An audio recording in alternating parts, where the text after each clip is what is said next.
Welcome to that episode of the Dan Lok Show. Today, I am super excited. I am bringing you an expert, a true expert in a subject that every company needs to know if they want to thrive, right?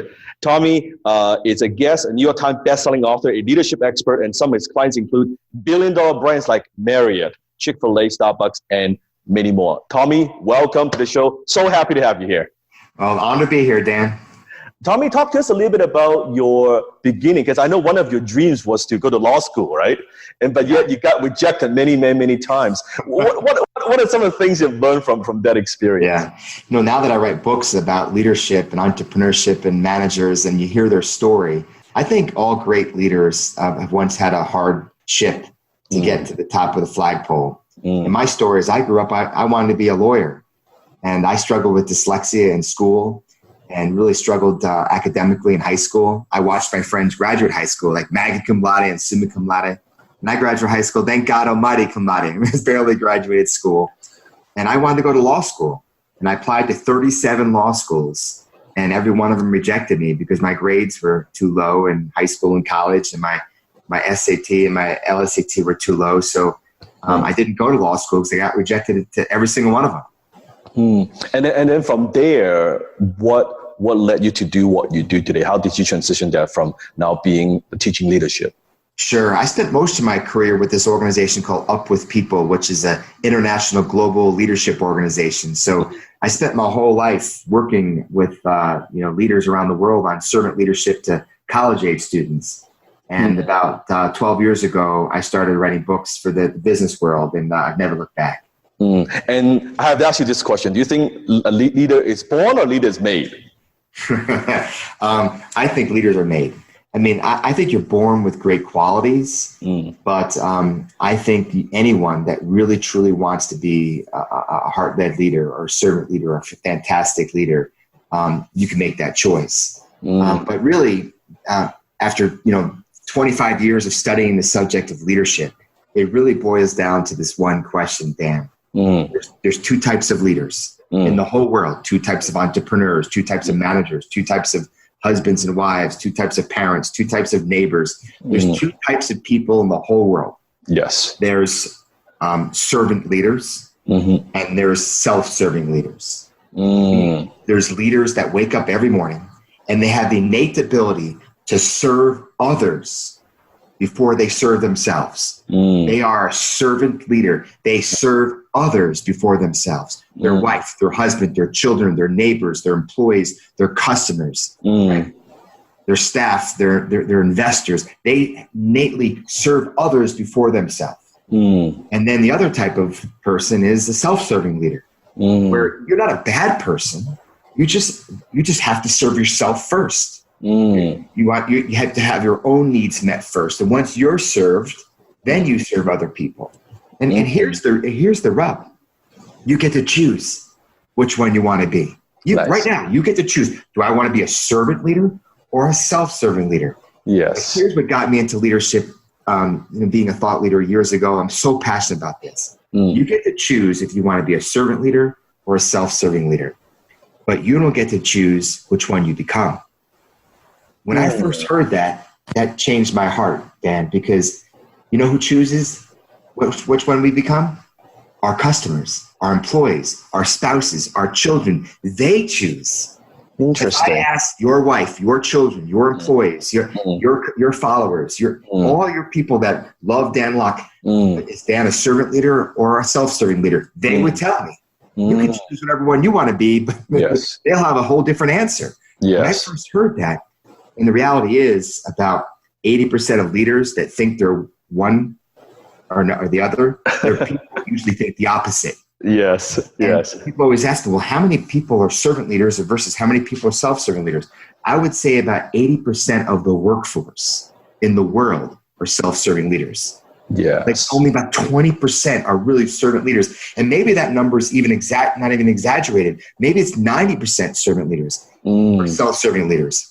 90-10. It's really, really, really hard to be a servant leader. Really hard. I agree. And I would say in my career, in the first 10 years, and there's no doubt in my mind, I was a self-serving leader, right? Yeah. I was thinking of building the business for my own freedom, right? Yeah. My own independence, right? That was why I was building it. Yeah. And then when I transitioned, I think it has a lot to do with what you focus on, kind of the primary questions that I wake up in the morning, right? Am I going into the business saying, hey, what can I get today?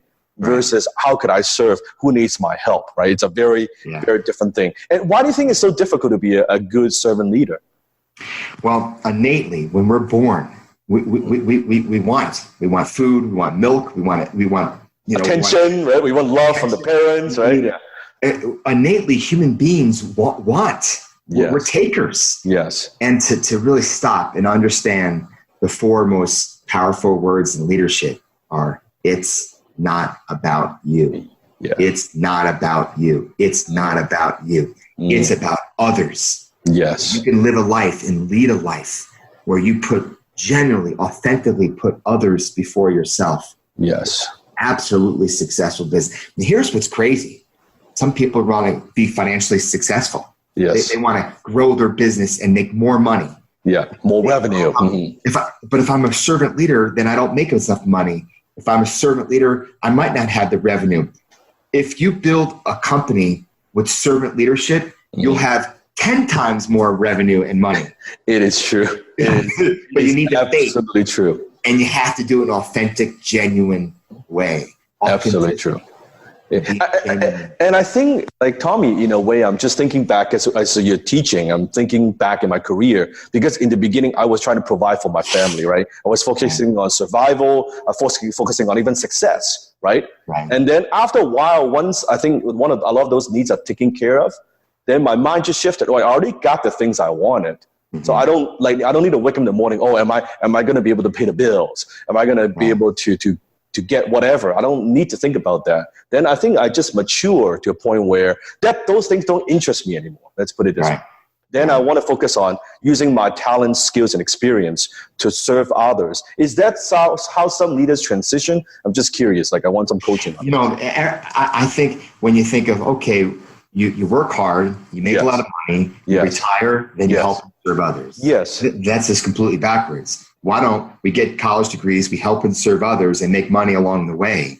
We don't have to wait to retire. There's a direct correlation of success and arrogance. And people always ask me, because I write books on heart-led leadership and servant leadership, what's the most important quality that leaders need to have? Of course, they need to be authentic and genuine. That's a given. Yes. My opinion of coaching high-level executives for the last 20 years, I think humility is the most important thing. People want to follow people with genuine, humble, servant hearts. And the tragedy is in America, mostly in America, in other parts of the world too. But the more financial success you have, the more arrogant you become. Yes. And the heart-led leaders that I've met, the heart-led leaders that I've written about in my books, most incredible successful leaders, is opposite. The more success they've had, the more power they've had, the more positional authority they have, the more money they make, the more humble and genuine they become. That's very, very true. They always ask me about money. Money changes people. I disagree. I don't think money changes people. Money only amplifies the person you were before you had money. Absolutely. So if you were a jerk before you were money, now you're a rich jerk. Yes. If you were a humble, genuine person before you had money, now you're just a humble and genuine rich guy. Yes. If you were an ass before you had money, you're just a rich ass. Yes. Richness, money only amplifies who you were before you had money. And so we have to work on ourselves early on, before we're successful, before we have money and wealth and power and positional authority. Work on our hearts to be genuine, authentic, and humble. And having those core values. You say exactly the same thing. I wrote exactly about the same thing in my book. I totally agree. Money is simply an amplifier. We use who we truly are. And Tommy, in terms of, let's say someone listening to this podcast or watching my video, they are beginning entrepreneurs, right? Maybe they've hired a couple people. How could they go about developing their leadership skills? Because I get this question a lot. I don't believe, like, you can read a lot of books about it, but what would you recommend for them? What do they need to do to hone their leadership skills? Yeah. Well, the first thing they should probably do is think about all the leaders in their life. Like if they're an entrepreneur and they're about to be managers and they're about to be leaders in their organization, they should think about maybe like a relationship audit. Who are all the most amazing leaders they've had? When I was 15 years old, I worked at McDonald's. When I was 16 years old, I worked at Domino's Pizza. You know, I worked at, at Daryl's restaurant when I was in college. I waited tables here. All the managers and bosses I ever had. What did I like about them? What didn't I like about them? Were they narcissists, self-serving? Were they genuine? Were they humble? And just by evaluating all the people in your life that have touched you, influenced you, impacted you, and you're a better person because of the way they led and the way they managed you, yes, you start taking note. I love the way my boss at McDonald's treated me. I love the way my boss at Domino's was always sweeping the floors. He asked to sleep. Like, think about the people that touched our lives and then just basically replicate what you saw. You want to replicate the people in your lives that have touched our lives in a positive way. We just want to lead the way they led in their lives. And I'm trying to think back even my own experience, the people I follow, and I can even think of some of the bosses that are not good, that I can also, as a reverse role model, right? Who is much more like, hey, it's my will or the highway, listen to what I say, and like those type of like always putting people down, right? And then I remember leaders who I learn from and follow, where they're always listening to me, right? And sometimes these leaders are the same people. For example, I spent 20 years with this organization called Up With People. I told you it's the Global Youth Leadership Academy, an unbelievable youth leadership organization. Young people from all over the world, every color, skin, every religion, learning about servant leadership. It changed my life. The founder of this organization is named Jay Blanton Bell. Found this, 50 years ago, 60 years ago. A brilliant man, just genius about how he founded this youth movement that changed tens of thousands of people. And he's a visionary. He's charismatic, an incredible speaker, an incredible fundraiser. I mean, I got to work under him as CEO and president and learn from this master. But he was also a complete narcissist. And it was all about him. And he really wasn't a servant leader. He was more of a self-serving leader. And there was things about working for him that I hated. The things about him I didn't appreciate. But he was a great husband. He was a great father. He was a great person. He just was not a leader that I wanted to replicate. So sometimes when we work in organizations, interesting, we find good and bad qualities in our parents. I mean, I love my mother, but God forbid, I would hate to be the same parent that my mother was to me, to my kids. I want to change the cycles of some things, how she treated us and so forth. So what you're saying is, even in our own life, our career, we have observed different people, different leaders, their principles, their lessons, that if we pay attention, they are there. They are there, exactly. Replicate. It's not so much, okay, read these like 20 books, or of course we could get trained on it. But a lot of that, would you say it's a more of awareness and kind of finding what works for us individually, right? Yeah. I think the whole leadership journey that we all need to take is the journey of 18 inches. And that's actually the distance from our heads to our hearts. 18 inches from the head to the heart. And for 300 years, Dan, we led from our heads. We were smart. We were analytical. We were thinkers. We were logic. Yes, we were financially minded. We were visionaries. And often the smartest person in the room was often the leader. We were told for 200 years, bring our minds to work and leave our hearts where? Our hearts are for home, for our wives, our husbands, our children, our families. And that's just crazy. We need to connect the head and the heart, bring our hearts to work. And the qualities of our heart, which are authenticity, vulnerability, humility, generosity, these loving, heart-led qualities are so, so important. And quite frankly, they've been overlooked in the business world for 200 years. But the most successful leaders in the world today lead from a place of love. They lead from a place of authenticity and humility from their heart. I just this is so profound what you're sharing, and it almost sounds simple, but this is actually something very profound, because in my career, where I could see myself mature through this period of time, where in the beginning it was very much about strategies, right? Strategies are good, right? Strategies are good. What to do? How do I do that? How do I grow the business? And all these things are good. But in the beginning of my career, I could never find good people. I could never find good people, or I would have people, but they would never stay with me because I was a self-serving leader. Right. It's like people don't want to work with someone like that long term. Whereas now I have my pretty big team, and I have so many leaders that I develop and people that I work with, because it's almost like a shift. Because is that right? I think it's almost a shift in the mindset of, once I make that shift, and a lot of these things just like good people just kind of show up. They want to follow your mission because your values are aligned with them. They resonate with who you are. Is that how it works? Oh, absolutely. It's simple as this. People don't care how much you know until they know how much you care. It's very true. People don't care how much you know until they know how much you care. When they know you have a genuine, loving servant's heart, they'll do anything for you. They'll work 50, 60, 70, 80, 90, 100 hours a week for you. They lie down the train track protecting the view and the vision and the mission of the organization because they know your heart is real. For 200-300 years, we followed our bosses because of command and control, out of fear. Yes. Back to Blanton Belk that ran up with people. That's right. It's all fear if you didn't hit the goals. You can't lead that way anymore. My mother led me with fear. I was raised of being afraid of my mother. I don't want my children to be afraid of me. But I love them unconditionally and come to me, not fear me.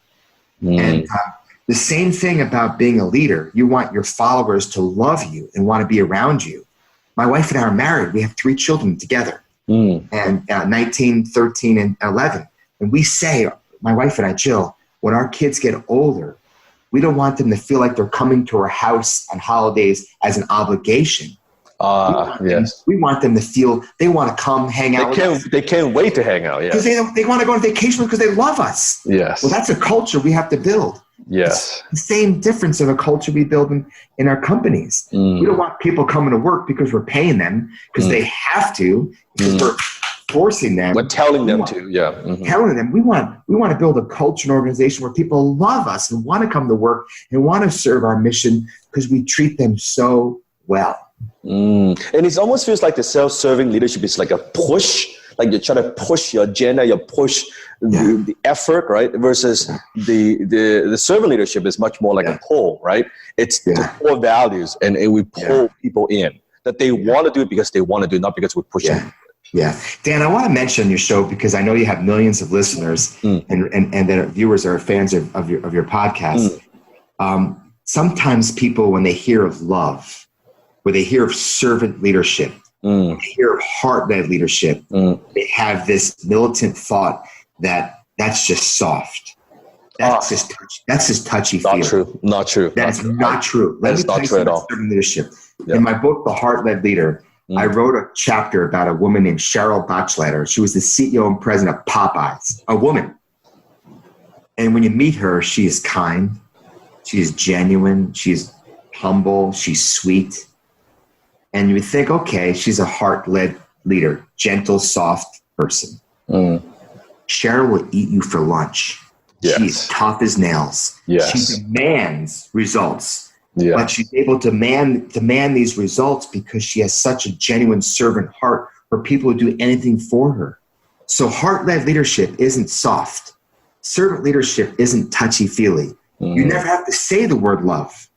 You have to show the word love. Show it every day in your actions. Your employees, your customers, they know if you're a servant leader or not. They know if you're fake or not. They know if you're authentic or not. They know if you're humble or not. And people aren't going to give you your business unless they know you're a genuine, humble servant person. Yes. And it's interesting because if we talk to a CEO, you just talk to his employees, you would know everything about the leadership. style, right? Like where you look at a team, it's very simple, right? It tells you everything you need to know. If they're like fearful, they're like they're afraid to take action, they're afraid to make mistakes. Ooh, I got to talk to my boss. Then you know, not so good, right? Yeah, you're smiling and I'm smiling because I think we're both thinking the same thing. Yeah. What I do for a living is, besides write books, is I actually speak to companies. That's my job. I'm a professional thought leader, and so I do 100 or 200 talks to companies all over the world about leadership. Yes. And when I come into an organization, whether it's 100 people or 20,000 people, as soon as I walk into a room, and I can see the CEO, the leader, or the manager, or the vice president of sales, or whoever speak. I could tell like that if the people love them or not. I could tell like that if the people respect them or not. And it's just the culture that's built. Yes. I read a book years ago. It was a marriage book called Love and Respect, and it was a life-changing book for my marriage. But I want to bring this up in your show because I think the concept of love and respect is actually important in business. For example, the book on love and respect about marriage basically says the reason why marriages, I've been married 15 years this year, the reason why they're so challenged and divorce is so high is that men want to feel respected from their wives. That's the one thing men want. Yes. We want to be respected from our wives. Yes. Well, the one thing that our wives want from our husbands is they want to feel love. Yes. But women, wives, will never respect their husband. Yes. Or love or unless they feel loved. And men won't truly love their wives unless they feel respected. So it's this big old circle. Chicken and egg. Yeah. Chicken and egg, exactly. Yeah. Well, that same concept, Dan, is in the workforce. As a leader, do your people love you or they respect you? They might respect you because you're hard worker, that you're smart, you're strategical, you're financially successful. I know a lot of leaders that I coach that are totally respected in their industry by their people, but they're not loved. And I know people that are absolutely loved in organizations, but they're not respected. It's true. Very true. To be loved and respected, you have to be smart. But to connect the head to heart, this is where people love you. When you can get in front of your people and be real and authentic and genuine, when you can get up in front of your people and say, I'm sorry, I was wrong. When you get up in people and say, I don't know the answer, I need your help. You can come across transparent and vulnerable and humble and authentic. Your people will start to love you. And when they love you, I write in my books, then you have productivity that's just like this. Yep. People work harder for you. They're loyal. They will never leave you. You have a different kind of culture because they move beyond just respecting you. They loved you. It's almost like if they respect you for what you do or your work ethics and how you do it, but they love you for who you are. That's exactly right. It feels That's right. exactly right. And so you asked the question, that was a great question, is what do these entrepreneurs that listen to your show, what do these young leaders need to do to become great leaders? Work on who you are. I love the fact, Dan, that you said earlier in your show that you were more of a self-serving leader prior in your career. For the first 10 years, 100%. Yeah, I want to thank you for saying that. That takes guts because most of us would never admit that. And I think that's the first step we have to do is really do an audit of ourselves. For example, I've always been a pretty genuine, humble person. That's always been a strong suit of mine. But I'm terrible at forgiveness. When someone wrongs me, when someone hurts me, holds grudges, someone betrays me, whether it's my mother, whether it's blatant belt of a people, whoever in my life has totally screwed me over or hurt me, I have a really, really hard time of forgiving. I mean, it's a tough thing for me. I've really tried to work on that. Like you work on that every day, just like you work on your biceps, like you work out every day. You got to work on your forgiveness muscle. And so I believe there's 18 qualities from the head to the heart, 18 inches, humility, vulnerability, authenticity. I wrote them in my book, The Heart-Led Leader. Forgiveness, love, generosity, these 18 qualities. We need to look at these 18 qualities and do what I call a heart-led leader audit. How am I with humility, 1 through 10? How am I with transparency, 1 through 10? How am I with vulnerability, 1 through 10? How am I you go through all these qualities. And then when you can recognize, hey, I fall short on these qualities, find a mentor, find someone in your life that's excellent at humility, or excellent at forgiveness, or excellent at vulnerability, and ask them to coach you. All those qualities are coachable. We have to be very intentional in our lives to invite people in our lives that are excellent at the most amazing qualities that we admire. Let's invite them in our lives to teach us how to be like them. And what about in terms of, let's say, when you work with different companies, right? Yeah. I know you work a lot of different companies. How do you coach their executive team in terms of teaching them also servant leadership? So we know the CEO component, right? How do you coach the leadership team? Yeah, well, the first thing I do is I take the whole senior executive team, and I've worked with, I don't know, 100 of the Fortune 500 companies and the senior teams. And you take their senior teams on an offsite and you get to know each other. And I will never name names of companies, but I want to share a couple stories, minus the names, some of the biggest companies in the world. Yes.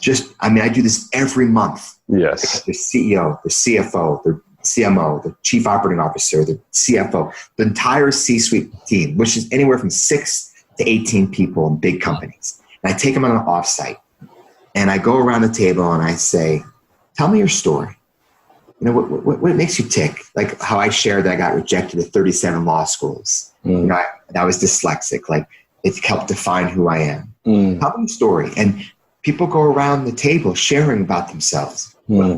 Share. If you really knew me, here's what you would know. And the stories that are shared around the table. One woman that was CFO of one of the top 3 largest banks in the world. She says, if you really knew me, you would know that I was an all-state swimmer in high school. I was the #1 breaststroke swimmer in the state. And I was going to go to college. I had a D1 college scholarship. I wanted to go to the Olympics. Swimming was my life. For a part-time job, because I grew up very humble, I was a lifeguard. And one day, on a Saturday, it was a crowded pool, and it was during the day, and I was on the lifeguard stand. I'm an all-state swimmer. I could swim faster than anyone in the state. And one of my girlfriends came up to the pool lifeguard stand, and we started talking about, what party we're going to go to tonight. And I kept my eyes off that pool for just 30 seconds. And a young 11-year-old boy drowned 15 feet in front of me. And by the time I noticed he was drowning, and by the time I jumped in the pool, he was dead. Wow. I never swam again. I got into finance because I didn't want to talk to anybody. I got into accounting because I just hated the world. And now I'm CFO of one of the largest banks in the world. And I live with that story every day. I want to just jump in that pool and get in that give CPR to that 11-year-old so I could have saved his life. And the town ridiculed me. All state swimmer couldn't swim 15 feet to save this kid because she was gossiping about what party she was going to. Yeah. I got thrown out of town. The pain in this woman's heart of her story. Yeah. There wasn't a dry eye around the room. So I asked the CEO, did you know this story? No. How long have you been working with her? 20 years. Does anyone ever know that story? Not one person around that table. They run one of the world's largest banks. Wow. No one knew that story. That's the power of our senior teams. Have to learn our stories, have to know what makes us tick. We build love with each other in our stories and our friendships. You have an unbelievable trust. If you don't build trust on a team, you'll never be able to have conflict. You'll never be able to have healthy conflict. You'll never be able to really move a company forward. So the first thing great teams need to do is to truly get to know who they are. And I can also see why this will work so well, because you think of a lot of the big company, office politics, backstabbing, a lot of these like gossips. It's all because of They don't know each other. They see each other as an enemy. Like, oh, if you advancing means that I'm not advancing. It's always this constant maybe power struggle, right? Versus if, like you said, you're leading from the heart. Like, it's like, I know your story, you know my story. We come together with a shared vision and mission. Then you have a lot less of that, because there's no need to hurt each other. There's no need to talk behind your back. It's not necessary, because we're always so vulnerable. There's nothing to be talked about, right? That is so powerful. That is very powerful. What about in terms of with the company? I know in the book you talk about 18 companies, correct? Right? 18 leaders. Who are some of the leaders that you have personally worked with that you admire and respect? What are some of the qualities that do they have? I think one of my favorite leaders that I've ever worked with in my time and known is a guy named Frank DeAngelis. And I wrote about him in The Heart-Led Leader. You don't know the name Frank DeAngelis, but every one of your listeners knows Columbine High School in America, Littleton, Colorado. Unfortunately, we all know Columbine because of April 20th, 1999. When that was really America's first school shooting. And unfortunately now we've had a school shooting in Colorado last month at STEM, and we've had school shootings at Virginia Tech and Sandy Hook and Las Vegas. We've had shootings in hotels. But Columbine High School was really America's first school shooting, where 12 kids were killed. And Frank was the principal of that school. I mean, Dan, you imagine being a principal of a high school where 12 of your students were killed, and your best friend, another teacher, the 13th person, was killed because 2 of your students killed him, and it was terrible. He had so much pain in his heart. And he brought the whole school together after the tragedy back in 1999. And he basically said, this world is going to remember Columbine as the place where America's first school shooting. But I want to change the culture of the school where 20, 30, 40, 50 years, people talk about Columbine High School as the greatest school with love that ever existed. And I want to build that with you. Whites, blacks, Jews, Christians, gays, straights, rich, poor, every religion, every color of skin. Can we build a public high school where there's more love than ever before? And he got a standing ovation.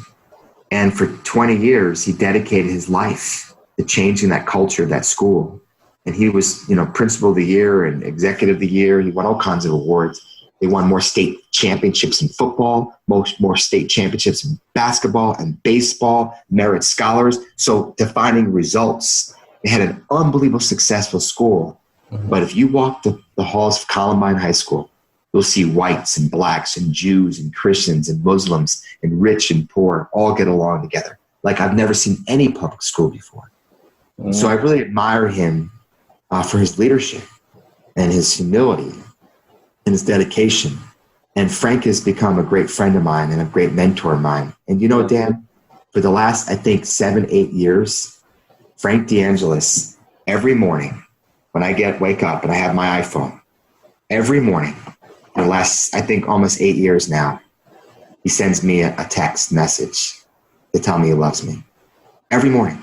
And it's not one of those copy paste he sends 100 people. To me, tell me I love you, I believe in you.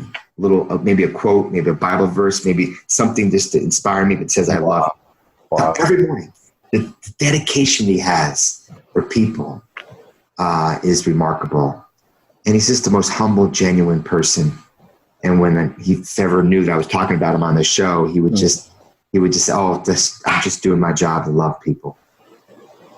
And I think also servant leadership, it's about, like you said, the love for people. And it's not just the love for results. It's the people are the ones that give the results, right? If I may say something, and I love you say this word 3 times in the show, profound. Because I like to say profound things that make us think. But after 25 years of studying and teaching leadership and writing 2 #1 best-selling books on leadership, here's what I think about love. We can't, as leaders, be a servant leader. We can't truly love and serve other people until we truly love ourselves. Yes. And that is the biggest problem with our world, is that little kid in kindergarten that's bullying the person because he's got bad parents or something's going out of home, so he's a bully at school. Yeah. That little boy and girl in the playground that's bullying, or in the sandbox in kindergarten that's bullying or teasing or making fun of. Mm-hmm. That kid is now the chairman of a company. That kid is now director of sales of a company. That kid is now principal of a high school. Those kids that are insecure as a young kid grow up and they become narcissistic, self-serving leaders because of a wound, because they don't love each other. And every servant leader that I've met and I've written about in my book, that I've studied and befriended, they truly have confidence who they are. They know who they are, and they're secure in who they are, so they can truly focus on other people.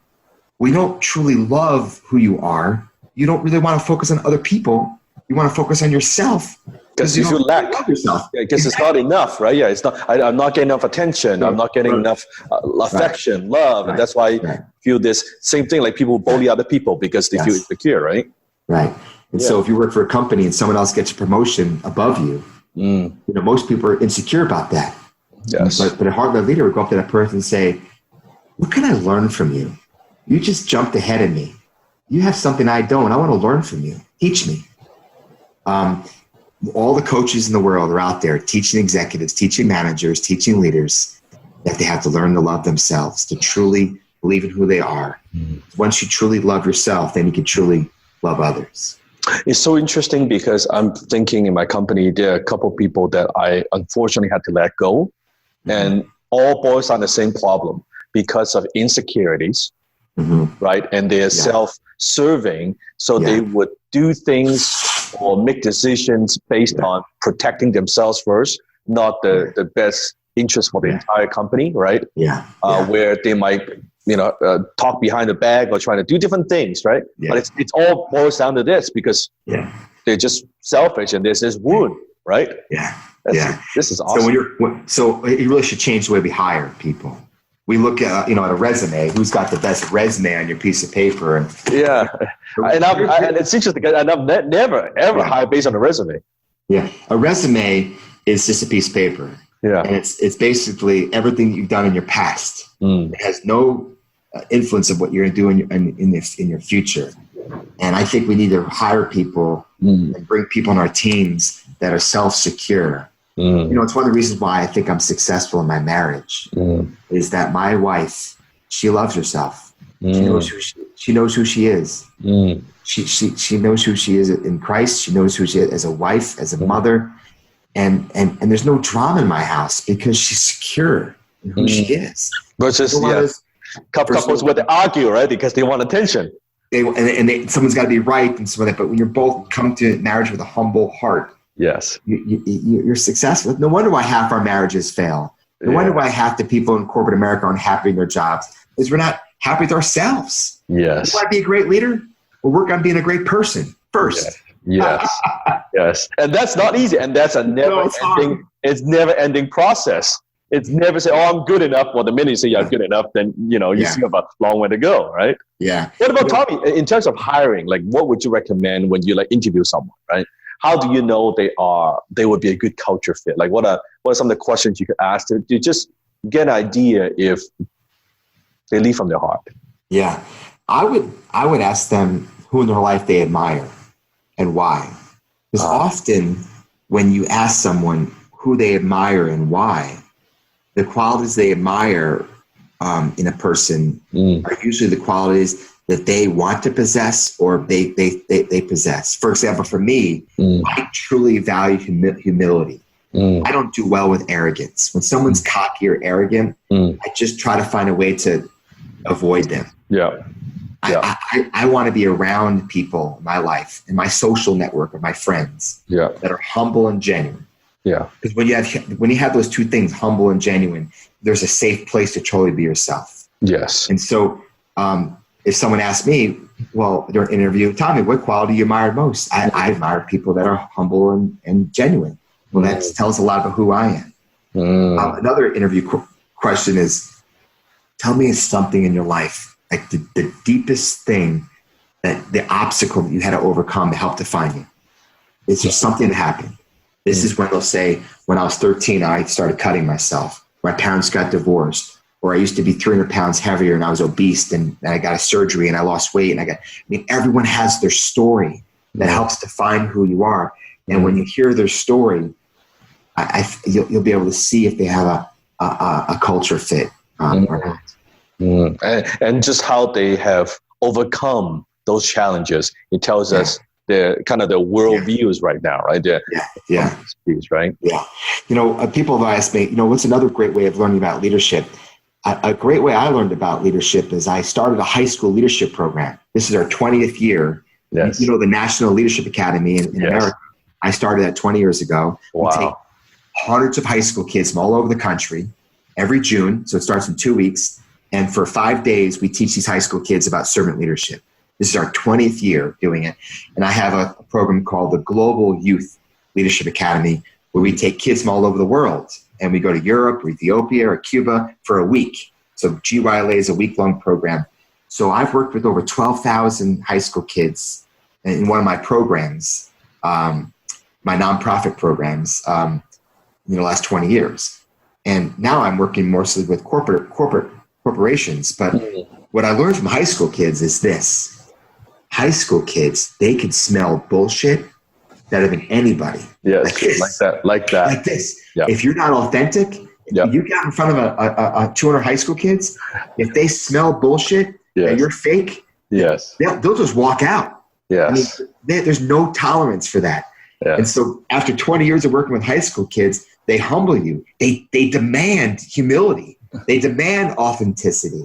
Yes. I kind of wish that our people in corporate America demanded that as well, because I think we'd probably throw out 80% of our leaders. If that was the case. It's true. It's very, very true. Yeah. And especially for someone in a power position, right? Yeah. They're executive, they're CEO, and this and that, and they're at a point where not many people tell them what to do, or you tell them what to change, because nobody can tell them what to do, right? Yeah. But for them to look within and say, hey, am I self-serving? Or am I a servant leader?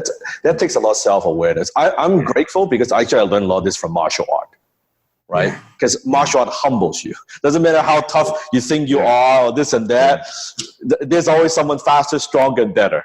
Right? Like, it doesn't matter. I'm this tough guy, and suddenly you spar another guy. It's like, oh my goodness, I get my ass kicked, right? And it's very real.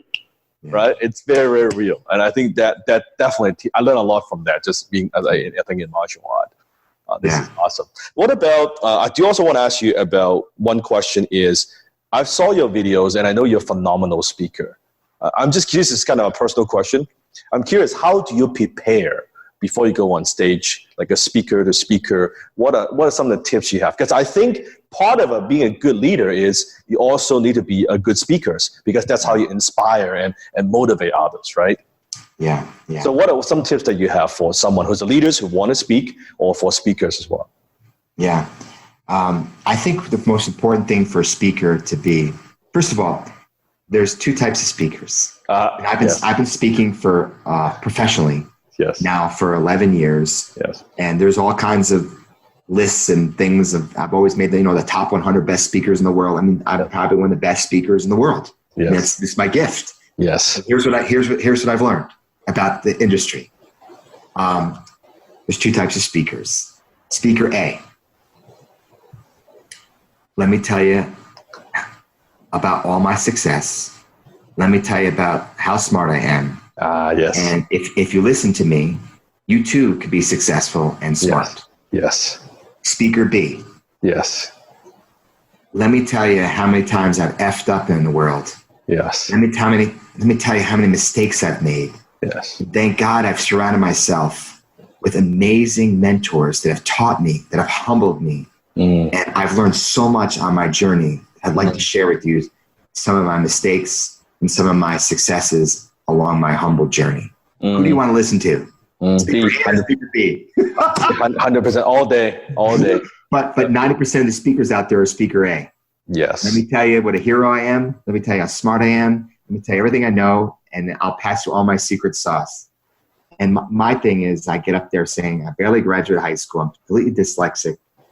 I've had a tough, humble life with a lot of overcoming, a lot of obstacles. But I surrounded myself with unbelievable mentors that have taught me so much about leadership. I want to tell you about some of these people that changed my life. And when you tell stories from a humble place, people listen. That's number one. Number two is know your audience. When I walk into a company, I know more about that company than 90% of their employees. I'll study that company. I'll know not just by reading their website. I'll do phone calls. I'll do interviews. I'll know more, and I'll be able to speak their language. Some companies don't call their employees. They call them shareholders or partners or teammates. I'll know their lingo. So everyone in the audience says, holy shit, this guy's done his homework. This guy knows more about our company, and he's weaving his own message into our company. That is authentic. That's genuine. I'm going to listen to that person. And it shows you care. Totally shows your care. And then the third thing is when you can go up on stage and just tell stories. I mean, it's amazing. I can get up there for an hour with PowerPoint and graphs and charts and all this stuff. And 10 years from now, 10 days from now, 10 hours from now, they'll forget it all.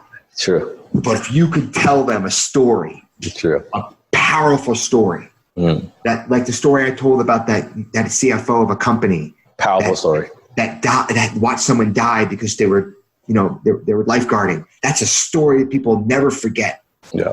When you tell stories that are unforgettable and then you weave in messages behind those stories, then you're a truly effective, powerful speaker.